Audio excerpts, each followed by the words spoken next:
ವಿಜಯಪುರದಲ್ಲಿ LPG auto ಗ್ಯಾಸ್ಗಾಗಿ ಪರದಾಟ ಶುರುವಾಗಿದೆ. ಸ್ಟಾಕ್ ಇಲ್ಲದೆ ಎಲ್ಪಿಜಿ ಆಟೋ ಗ್ಯಾಸ್ ಸ್ಟೇಷನ್ಗಳೇ ಬಂದ್ ಆಗಿದೆ. ಎಲ್ಪಿಜಿ ಸ್ಟೇಷನ್ಗೆ ಬೀಗ ಹಾಕೊಂಡು ಹೋಗಿದ್ದಾರೆ ಸಿಬ್ಬಂದಿ. ಎಲ್ಪಿಜಿ ಸ್ಟೇಷನ್ ಎದುರು ಆಟೋ ನಿಲ್ಲಿಸಿ ಮನೆ ಸೇರಿದ್ದಾರೆ ಚಾಲಕರು. ಸಾಲ ಮಾಡಿ ಆಟೋ ಖರೀದಿ ಮಾಡಿದ ಚಾಲಕರ ಸ್ಥಿತಿ ಈಗ ಚಿಂತಾಜನಕ ಆಗಿದೆ. ಏಷ್ಯಾನೆಟ್ ಸುವರ್ಣ ನ್ಯೂಸ್ ಎದುರು ತಮ್ಮ ಆತಂಕವನ್ನ ತೋಡ್ಕೊಂಡಿದ್ದಾರೆ ಆಟೋ ಚಾಲಕರು. ಗ್ಯಾಸ್ ಸಿಗ್ತಾ ಇಲ್ಲ, ಇವತ್ತು ದುಡಿದು ಇವತ್ತು ತಿನ್ನಬೇಕು ಅಂತ ಪರಿಸ್ಥಿತಿ ನಮ್ದು. ಆದ್ರೆ ಗ್ಯಾಸ್ ಇಲ್ಲ, ಆಟೋ ಓಡಿಸೋದಕ್ಕಾಗ್ತಾ ಇಲ್ಲ, ದುಡಿಮೆಯೇ ಇಲ್ಲ, ನಮಗೆ ಏನು ಮಾಡಬೇಕು ಅಂತ ತಮ್ಮ ಆತಂಕವನ್ನ ತೋಡ್ಕೊಂಡಿದ್ದಾರೆ ಆಟೋ ಚಾಲಕರು.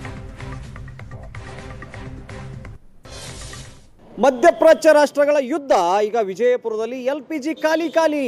ಈಗ LPG ಬಂಕಲ್ಲಿದ್ದೀವಿ. ಇಲ್ಲಿಯ ಪರಿಸ್ಥಿತಿಯನ್ನು ತೋರಿಸ್ತೀನಿ, ಒಂದ್ಸರಿ ನೋಡ್ಬಿಡಿ. ಸಂಪೂರ್ಣವಾಗಿ LPG ಸಪ್ಲೈ ಇಲ್ಲಿ ಬಂದ್ ಆಗಿರುವಂಥದ್ದು. ಹೀಗಾಗಿ LPG ಏನಿದೊಂದು ಸ್ಟೇಷನ್ ಇದೆ, ಇದನ್ನು ಸಂಪೂರ್ಣವಾಗಿ ಬಂದೇ ಮಾಡಿಬಿಟ್ಟಿದ್ದಾರೆ. ಇಲ್ಲಿ ನೋಡ್ಬೋದು, ಎಲ್ಲವೂ ಕೂಡ ಈಗ ಬಂದ್ ಆಗಿರುವಂಥದ್ದು. ಮತ್ತೊಂದು ಕಡೆಗೆ ಗ್ಯಾಸ್ ಸ್ಟೇಷನ್ನ ಇಲ್ಲಿ ಇದನ್ನು ತೋರಿಸ್ತೀನಿ ನೋಡಿ. ಅವರು ಮ್ಯಾನೇಜರ್ಗಳು, ಸಿಬ್ಬಂದಿಗಳು ಇರ್ತಕ್ಕಂಥ ರೂಮು, ಆ ಕ್ಯಾಶ್ ಕೌಂಟರ್ಗಳು ಎಲ್ಲವೂ ಸಹ ಏನಿದ್ರೆ ಇಲ್ಲಿ ಬಂದ್ ಆಗಿರುವಂಥದ್ದು. ಎಲ್ಲವನ್ನು ಕೂಡ ಅವರು ಬೀಗ ಜಡ್ಕೊಂಡು ಹೋಗಿದ್ದಾರೆ ಇಲ್ಲಿಂದ. ಮತ್ತೊಂದು ಕಡೆಗೆ ಆಟೋಗಳ ಸಾಲನ್ನು ತೋರಿಸ್ತೀನಿ ನೋಡಿ. ಇವ್ರ ಆಟೋಗಳು LPG ಹಾಕೊಳ್ಳಿಕ್ಕೆ ಬಂದಿದ್ರು. ಇಲ್ಲಿ ನೋಡಿದ್ರೆ ನೂರಾರು ಆಟೋಗಳು ಖಾಲಿಯಾಗಿ ನಿಂತುಬಿಟ್ಟಿದ್ದಾವೆ. ಓನರ್ಗಳೇ ಇಲ್ಲ. ಇಲ್ಲಿ ಇದೇ ಬಂಕಲ್ಲಿ ಏನಿದ್ದಾರೆ LPG ಬಂಕಲ್ಲಿ ನಿಲ್ಲಿಸಿ ಹೋಗ್ಬಿಟ್ಟಿದ್ದಾರೆ. ಇಲ್ಲಿ ನೋಡಿ, ಇಲ್ಲಿ ಸಾಲಾಗಿ ಎಲ್ಲ ಕಡೆಗೂ ಕೂಡ ಇಲ್ಲಿ ಆಟೋಗಳನ್ನ ನಿಲ್ಲಿಸಿ ಹೋಗಿದ್ದಾರೆ. ಮಾಲೀಕರೇ ಇಲ್ಲ ಇಲ್ಲಿ ಆಟೋಗಳಿಗೆ. ಅಂದರೆ LPG ತುಂಬಿಕೊಳ್ಳಿಕ್ಕೆ ಬಂದಿರ್ತಾರೆ, ಬಂದಾಗ LPG ಸಡನ್ನಾಗಿ ಏನು ಖಾಲಿ ಆಗಿದೆ, ವಾಪಸ್ ಸ್ಟಾಕ್ ಸಹಿತ ಬಂದಿಲ್ಲ. ಹೀಗಾಗಿ ಇಲ್ಲಿ ನೋಡಿ, ಇಲ್ಲಿ ಸಾಲಾಗಿ ತಮ್ಮ ಆಟೋಗಳನ್ನು ಇಲ್ಲಿ ನಿಲ್ಲಿಸಿ ಹೋಗಿದ್ದಾರೆ. ಅಂದರೆ ಪರಿಸ್ಥಿತಿ ಯಾವ ಮಟ್ಟಿಗೆ ಬಂದಿದೆ ಅನ್ನುವಂಥದ್ದು. ಅಂದರೆ LPG ಸಪ್ಲೈ ಬಂದಾಗಿದೆ, LPG ಸಿಗ್ತಾ ಇಲ್ಲ. ಇಲ್ಲಿ ನೋಡಿದ್ರೆ LPG ಸ್ಟೇಷನ್ ಬಂದಾಗಿದೆ. ಇನ್ನೊಂದು ಕಡೆಗೆ ಆಟೋಗಳನ್ನು ಎಲ್ಲರೂ ನಿಲ್ಲಿಸಿ ಹೋಗಿದ್ದಾರೆ. ಇವರೊಬ್ಬರು ಆಟೋ ಮಾಲೀಕರು ಮಾತ್ರ ಇಲ್ಲಿ ಇರುವಂಥದ್ದು. ಅವ್ರನ್ನೇ ಮಾತಾಡ್ತೀನಿ. ಹೆಂಗೆ ಪರಿಸ್ಥಿತಿ LPG? 3 ದಿವಸ ಆಯ್ತು ಸರ್, ಗ್ಯಾಸ ಸಿಗತ್ತಿಲ್ಲ ರೀ ಎಲ್ಲೂ.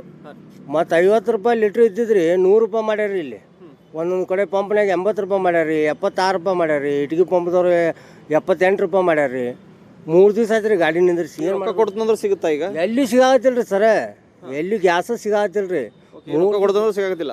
ರೊಕ್ಕ ಕೊಡ್ತೀನಿ ಅಂದ್ರೂ ಸಿಗತ್ತಿಲ್ಲ ರೀ. 3 ದಿವಸ ಆಯ್ತು ರೀ ಸರ್, ಬಂದೇ ಆಗೈತೆ ರೀ ಇದು. ಮೊನ್ನೆ ಹಾಕಿದ್ರಿ 2 ದಿವ್ಸಿಗೆ ಬಂದೇ ಮಾಡಿಬಿಟ್ಟಾರ ನೋಡ್ರಿ. ಯಾರು ಇಲ್ಲೆಲ್ಲ ಆಟೋಗಳೆಲ್ಲ ಹಂಗೆ ಖಾಲಿ ನಿಂತಾವ. ಯಾರು ಓನರ್ಗಳು ಏನು ಮಾಡ್ಬೇಕ್ರಿ ಸರ್? ಎಲ್ಲರೂ ಹೋಗ್ಬಿಟ್ಟಾರ್ರಿ. ಮನೆಗೆ ಗ್ಯಾಸ ಇಲ್ಲ, ಹೆಂಗೆ ಹೊಡಿಬೇಕ್ರಿ ಗಾಡಿ? ಮನೆಗೆ ಹೋಗ್ಬೇಕಪ್ಪ ಅಂದ್ರೆ ಇಲ್ಲಿ ಒತ್ಕೊಂಡು ಹೋಗ್ಬೇಕಾಕತ್ರಿ. 2-3 ಕಿಲೋಮೀಟ್ರ್ ನಮ್ಮ ಮನೆಗಳ್ರಿ. ಇಲ್ಲಿ ಒತ್ಕೊಂಡು ಹೋಗ್ಬೇಕಾಕತ್ರಿ ಸರ್. ಹೆಂಗೆ ಒತ್ಕೊಂಡು ಹೋಗೋದು ಅಂದ್ರೆ ಇಲ್ಲೇ ಹಚ್ಚಿ ಹೊಂಟವ್ರಿ ನಾವು. 3 ದಿವಸ ಆಯ್ತು ರೀ ಸರ್ ಗಾಡಿ ನಿಂದ್ರಿಸಿ ನಾವು ಆಟೋ ಇಲ್ಲಿ ನಮ್ಮ ವಿಜಯಪುರ ಕನ್ನಡ ಜೊತೆಗೆ ಷಡಕ್ಷರಿ ಏಷ್ಯಾನೆಟ್ ಸುವರ್ಣ ನ್ಯೂಸ್.